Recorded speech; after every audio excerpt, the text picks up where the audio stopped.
gravel. Surface, But it seems like it. 2 weeks Yeah, service. it leaks. You don't need this anymore. If you want to continue, we can. What's that mean? Ready It's to go go? time. All right, he's ready to call the meeting to order. We'll call the order of the Whitley County Board of Zoning Appeals, the regular meeting of Tuesday, May 28th, 2024. Have the roll call, please. Jack Green. Here. Kelley Sheiss. Here. Danny Wilkinson. Here. Doug Wright. Here. And Joe Wolf. Here. Okay, board, we received a copy of the minutes of our last regular meeting, which was April 23rd, 2024. Does anyone have any corrections? Any additions? If not, a motion to approve them as presented. I move. Go ahead. It's been moved by Kelley, seconded by Doug, that we approve the minutes of our last regular meeting, which was April 23rd, 2024. All those in favor signify by raising your right hand. All those opposed, they're approved. The minutes are approved unanimously, 5-0.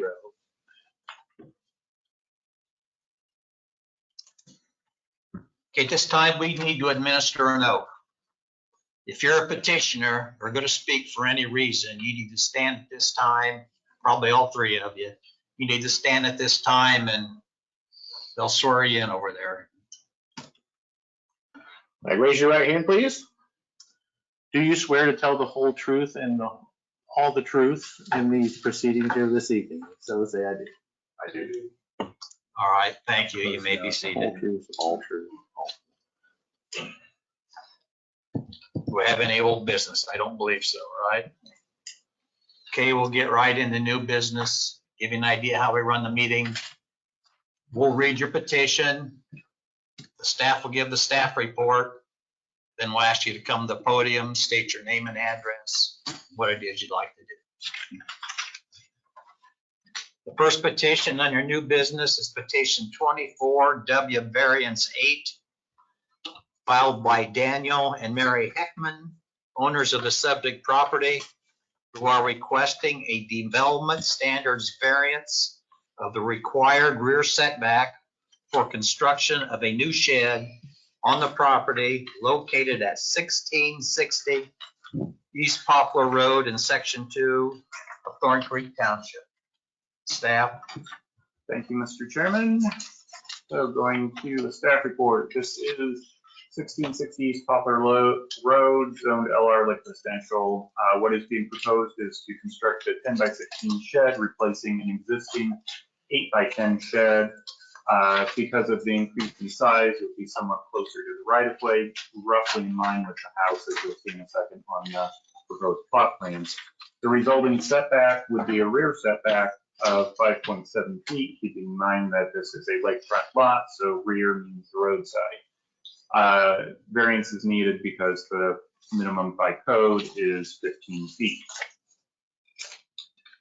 Going on then, aerial view, you can see highlighted it there in blue, the property in question, and the shed in question is the one on the upper left northwest corner of the lot there. There is a second shed, and maybe even a third, if I remember correctly, a little farther south. Not a third, just a second. But the one in question is the one that's farthest north there in the northwest corner. Aerial view, just again for reference in cases of use. You can see the existing shed there to the right-hand side of the house and the overall layout of the driveways, parking area, and so on. Those two views are from March of this year. Plot plan, outlined in red is the existing shed, outlined in green is the proposed shed. And like I said, the proposed shed basically lined up with the house. It is slightly closer than the house, which is at 6.3 feet. But still greatly in line. So going to the variance criteria, this is typical and especially typical in the area without any real major injury to health, safety, morals, general welfare. There's still adequate room. Like I said, it's basically in line with the existing house. Use and value similarly not likely to be affected because It's very similar to everything in the area.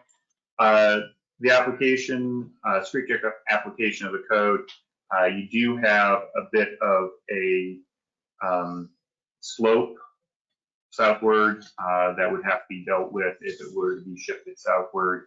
And so that may not be particularly feasible for the, given what's being proposed being shed.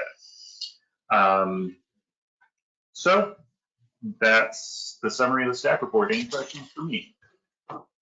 All right, petitioner, state your name and address, please. Tell us about your shed. Yes, my name is Daniel Heckman. I'm representing me and my wife. Sorry, she couldn't make it. She's a little under the weather. I live at 1660 East Poplar Road. As you can see by the drawings, once again, we're just putting in a larger shed. We're really trying to improve the look of it.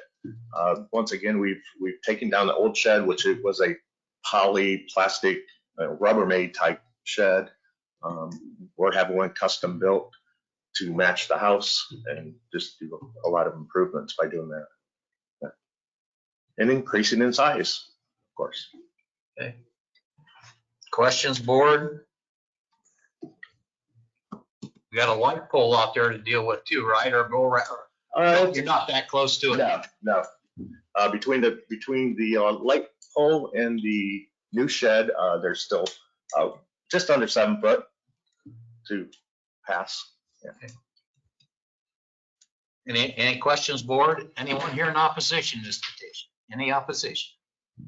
There's no opposition. Any further discussion? If not, we'll vote. All those in favor of petition 24W variance 8 filed by Daniel and Mary Heckman, all those in favor signify by raising your right hand. All those opposed, it's approved 5-0 with all attending members voting in favor. Thank you. All right. Free to leave if you so desire.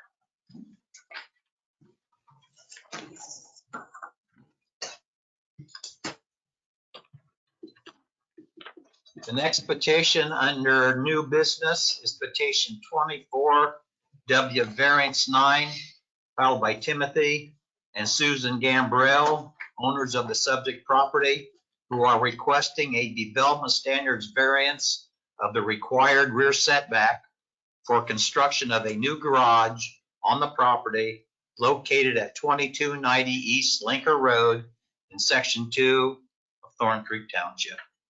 Staff. Thank you again, Mr. Chairman. So going to the staff report. This is on Linker Road, again, like residential. What is being proposed is to construct a 28 by 30 foot detached garage, which is located on the site of a demolished approximately 24 by 26 detached garage. That was demolished more than 20 years ago based on aerial information. Looks like it was there in the late 90s. In any case, the foundation still remains, so it's still apparent where that structure was. And the foundation is partially to be reused. Of course, it's a slightly larger structure. The new garage is proposed to be no closer than the previous one. Again, you can make that judgment call based on where the existing foundation is. The proposed setbacks would be 3.1 feet, which again, this being a lakefront lot, your rear is your roadside, so the code calls out 15 feet minimum. Aerial view here, and you can see the foundation shows up clearly up there in the northwest corner of the property. As I understand it, the petitioner is currently using it to store his boat and other materials up there. The purpose of the garage would be similar to store the materials. The entire site does slope tremendously down towards the house and the existing detached garage. That is one of the considerations under the criteria. Getting a trailer, RV, any sort of sizable vehicle up there, down there, excuse me, as opposed to parking it in a garage that would be off of Linker Road. Far easier to do that directly off Linker Road rather than down that slope and backing it down or turning around, whatever. It's pretty congested down there due to the slope. Aerial view from 1965, you can again see that rectangle in the same location up there in the northwest corner, just to give you a sense as to when that was there, what else was around. Definitely looks like it may even predate some of the other houses there towards the west that had driveways that were clearly seen in the aerials. Going to the review criteria, again, this is somewhat closer than other garages in the area, so it's a bit more of a safety concern, being a bit out of line with the other areas. However, obviously 20-some years ago, it was in place and demolished, and that foundation has still been there, so it's not going to be completely new and different. So it probably won't have any substantial effect on public safety. Highly unlikely to be an issue with health or morals. Use and value, again, similar sort of situation. Lake area all has detached garages. And as I mentioned, there are practical difficulties, particularly dealing with the slope and the amount of availability for relatively flat land. Even once you get down the slope, there just isn't that much available land to construct the building that the petitioner actually desires for the purpose that they desire it, which is the storage of larger vehicles. Is there any questions for me? All right, petitioner.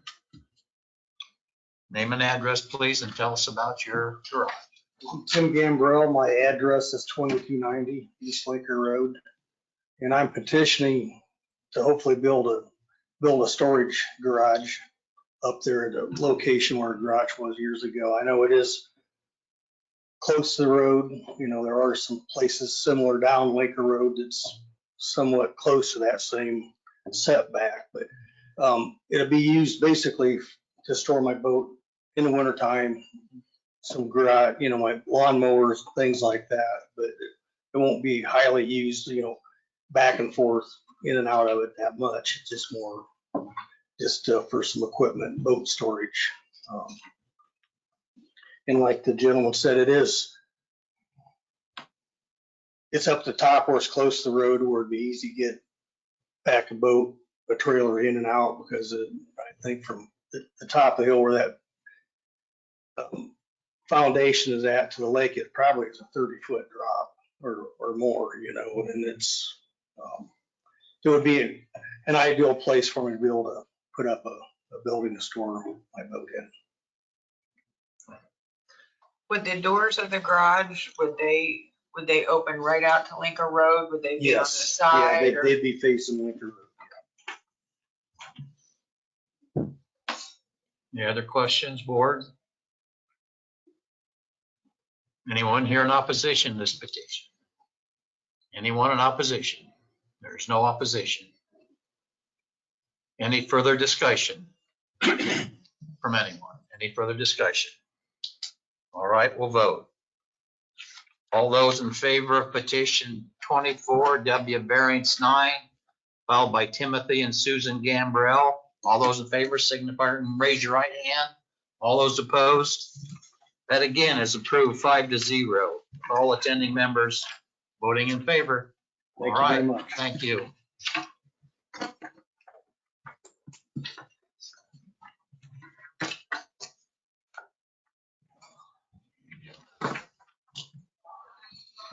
The next petition under new business is petition 24W SE8, filed by Rodney and Lisa Nissley, owners of the subject property, who are requesting a special exception approval for a secondary dwelling unit on the property located at 510 South, 900 West, in Section 7 of Richland Township. Staff. Thank you. So this is 510 South 900 West on the far side of Richland Township.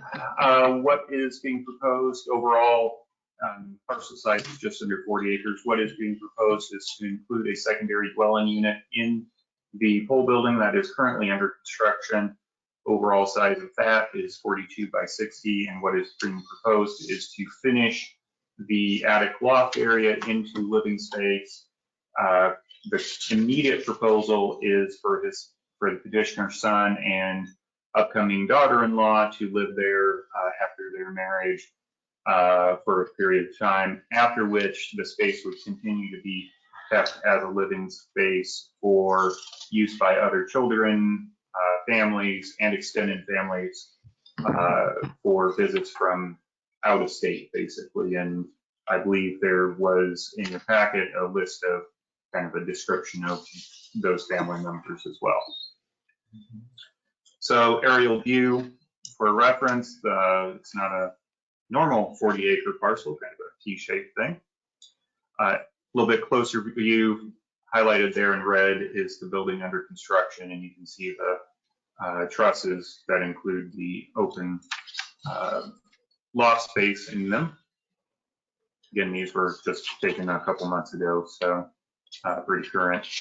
For reference, the proposed loft area floor plan, 1 bedroom, no closet. They are working with the health department to make sure the septic is taken care of. I can't recall if that's been done or not, completely done, but he can fill you in with the most recent details. So given the situation, staff didn't see anything particularly unusual. So the 3 standard conditions that we typically attach to secondary dwelling units is what's proposed. Any questions for me? All right, petitioner, your representative.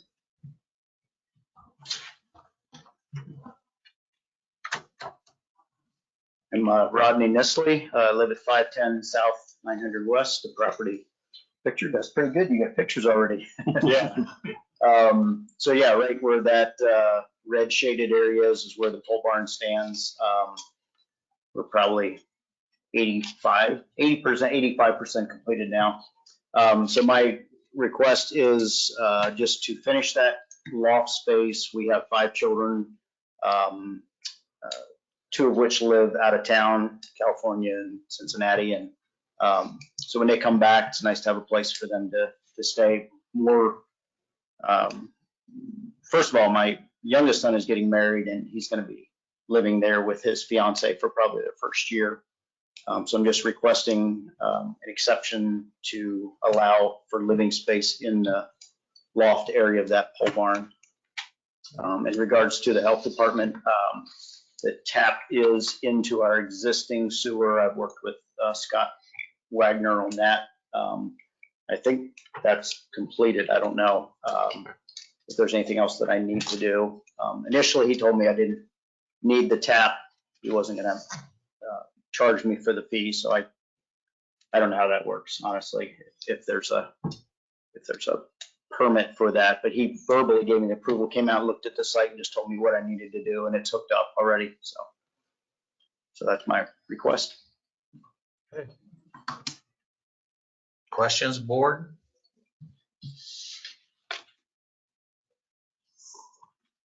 Anyone here in opposition to this petition? Any opposition? They're awful quiet. All right, board, any further discussion? This is a special exception with conditions. You're familiar with the conditions, Art? Yes. Correct. Yep. You've seen them.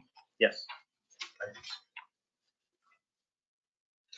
So we need a motion with these conditions if you so desire. I'll make the motion to accept 24 WSE 8 with the conditions recommended by staff. Second.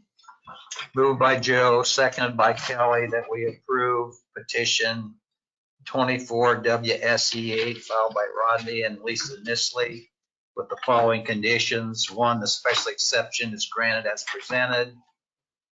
2, compliance with the recommendations of the health department. And 3, in addition to the requirements in the zoning code definition of secondary dwelling unit, the dwelling shall not be used as an income producing rental unit. Any further discussion? If not, we'll vote. All those in favor signify by raising your right hand. All those opposed? That also is approved, 5-0, with all attending members voting in. Thank you. All right, thank you. Thank you. You work right. Anything else? Nope. Okay, update on the shooting range. Was that last month that we Oh. discussed that? Well, yeah, I guess I do have that. I mean, I'm just asking. You don't want to discuss it, that's fine. No, it will be before you guys in, is it next month? Probably 2 months. So what we opted to do, and this was partially based on Kelley's suggestion, when we looked at the different uses in the code, it seemed like the closest ones we could find were in the Parks and Recs district. We have things like go-kart tracks, and we have other outdoor noise generating stuff in that zoning district by special exception. And so what we are working with him to do, with the property owner to do is, he's not going to rezone the entire property to Parks and Rec. He is rezoning the entire, no, okay, a portion of it. Exactly what portion was kind of in flux, and I think he settled on, what, about 5 acres? Yeah. So he's got to rezone it first. He's got to rezone it and then come back as a special exception to you guys. My suggestion to the plan commission will be, let's figure out, is this the appropriate way? Kind of feels like it might be, okay. Or would you rather put shooting ranges, say, as a special exception directly to AG, which may mean we get more of them, but it may be appropriate there. It may not be. Where do you want to put it? My recommendation is either do it with Parks and Rec. Again, it seems very similar to those other uses that are already existing, or figure out exactly where you want to put it. And that's a question for the planning commission. But we can't really tinker with that since we have this case pending. So with this, if he wanted to push it and say, no, let's do it a different way, then we could take it to the planning commission. But he was okay with this. And long term, it kind of falls in line with what he might want to do with the property anyway. He was a little concerned about someone thinking it's a public park, and of course that's not what Parks and Recs means. So I think long term, it's probably a good use. Gives us, if it's approved, it would give us the second PR district in the county. The first one was Noah Hilke's there in So Cleveland or Western Columbia, whatever it is. you say Parks and Recs, now, would that like fall under like what Forest Ridge and some of the other campgrounds are, or Nope. no? Nope, none of the campgrounds are zoned Parks and Rec, despite Parks and Rec allowing for campgrounds. If we had a new one try to be established, we would probably say you need to rezone it to Parks and Rec. Because it's been quite a while since we've ever had anything like that, so. Yeah, all of them are either legal non-conforming, or the ones that are in LR, I believe LR allows for campgrounds as a special exception. And that was only recently we made that change. So you will be seeing it in a month or two. If it's approved by the plan. Yeah. But that's a gift. Oh. Return before that's the statement. So nasty. Like a zoning board, right? It's approved.